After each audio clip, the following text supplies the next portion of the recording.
Hey everybody, it's Mike, 1974 GMC. I'm working today on the seam sealing, the aluminum rib down the side of the coach. Sorry about that. My hands are in gloves and I'm sweating down my arm. Always nice. So I started out just kind of carefully putting it on with the caulk gun, and then spread it with my finger. And what I found out was that I'm kind of moving it up. I'll have to somehow clean that up later. Hopefully that it'll come off without peeling it all off. But so you can kind of see that. And then I thought of, hey, what if I put a piece of tape? You can see that green piece of tape there. That's all ready. I said, what if I put a piece of tape there, smoothed it with my finger, and then peeled the tape off? And wow, that worked nice.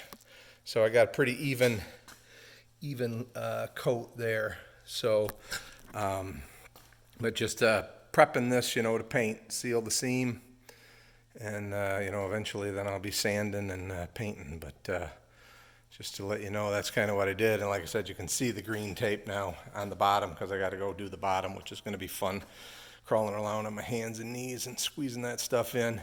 But so to prep for this, I blew it all out with the air compressor. There's my blower nozzle, a piece of brake line on the end of a nozzle there. Blew it all out real good, and then I cleaned top and bottom with wax and grease remover. Got that all prepped that way, and then I blew it again just to make sure I didn't have any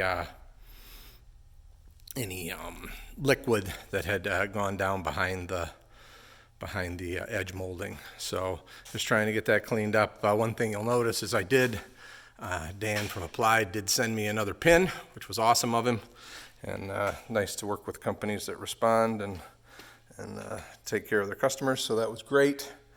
Appreciated that very much.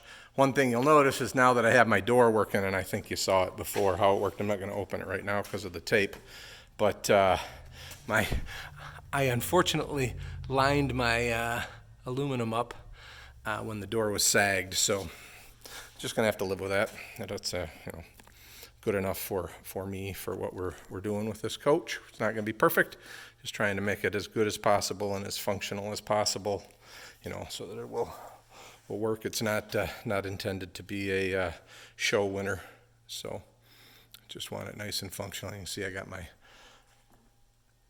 arms, the support arms for the awning out of my way so that I can work. But I just wanted to kind of give you that little bit. I just show you, there's the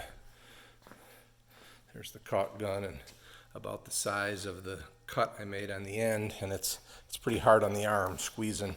It's pretty thick stuff. So I don't know if I can get a picture of, this is the seam sealer I'm using. So far I like it pretty well. I got 2 tubes of it. I think that'll be enough. So I guess the only other thing I could talk a little bit about is a while back I did buy these. I think they're lights for a Jeep. They were relatively inexpensive.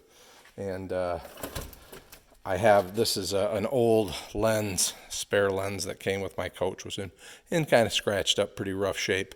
But I started trying to machine and cut the back, and it broke, so I'm going to have to be much more careful. I tried saws, I used the mill, a couple of other things, but it actually looks pretty good. Maybe on the next video I'll power this up so people can see it.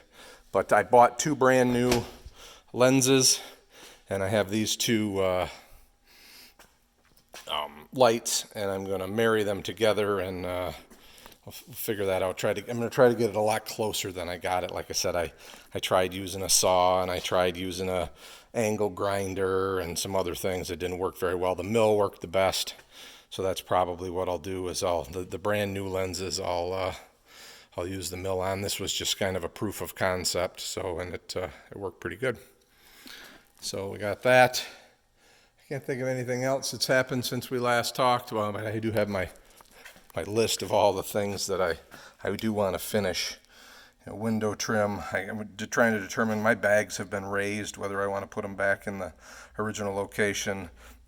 Thinking again about adding auto level back to it. Shocks, I think I have never taken them off to see how they were. I checked my tire pressure. I still have a leak up by the windshield. I want to know if it's the windshield or if it's maybe those rails on the side of the roof that are somehow finding its way there. Seam seal is one of the things. Paint. I still need flooring for the inside. I still need some shelves for the inside. I still need to work with the throttle cable. I cannot get wide open throttle when I push on the thing. I'm only getting about 3/4, which probably is okay, but I would like to have full travel on the throttle, so I got to do some work there, figure that out. Still don't have my Toad ready to go. I want a button on the dash to turn on my rear view camera. And I kind of wired that in when I was doing it. I just never hooked it up. I want some sort of cup holders and a console for up front. I still have the warm start issue. I did order a new starter today. Still want to seal the roof rails, get the awning to work better. I guess I got starter and warm start on there twice because I guess maybe they're the same. They're not. I don't know if you remember or not, but I figured out that my fuel sending units are crossed. So when I have it on the front tank, it's reading the fuel in the rear tank. And when I have it on the rear tank, it's reading the fuel in the front tank.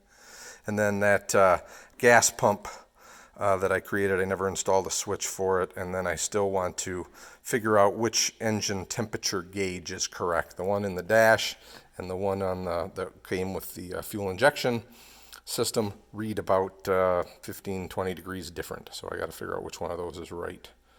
I'm kind of hoping it's the dash one because I can put a cal in for the fuel injection one. So all right, everybody, have a great day. Keep working on your coaches, keep things going.